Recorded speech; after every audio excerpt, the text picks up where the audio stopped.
નર્મદા જિલ્લાના નાંદોદ તાલુકાના જીતગઢ ગામ પાસે આવેલા કરજણ ડેમના ચેકમેન્ટ વિસ્તારમાં પાણીની આવક થતાં વહીવટીતંત્ર દ્વારા મહત્વનો નિર્ણય લેવામાં આવ્યો છે.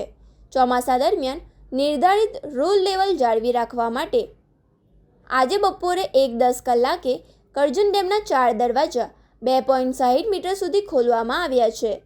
દરવાજા ખોલતા જ કરજણ નદીમાં 32,464 ક્યુસેક પાણી છોડવામાં આવી રહ્યું છે.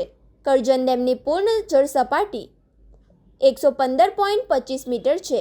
આજે બપોરે 1 વાગ્યે ડેમની જળ સપાટી 106.22 મીટર નોંધાઈ હતી.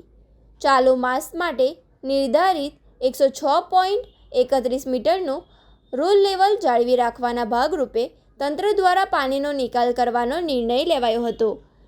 નદીના મોટા પ્રમાણમાં પાણી છોડાતા કરજણ ડેમના હેઠવાસમાં આવેલા નાંદોદ તાલુકાના ગામોને સાવચેત કરવામાં આવ્યા છે, જેમાં રાજપીપળા, બદામ, બચરવાડા, હજરતપુરા, ધાનપોર અને હમદાચા સહિતના ગામોના નાગરિકોને ખાસ સાવચેત રહેવા જિલ્લા વહીવટીતંત્ર દ્વારા અપીલ કરવામાં આવી છે.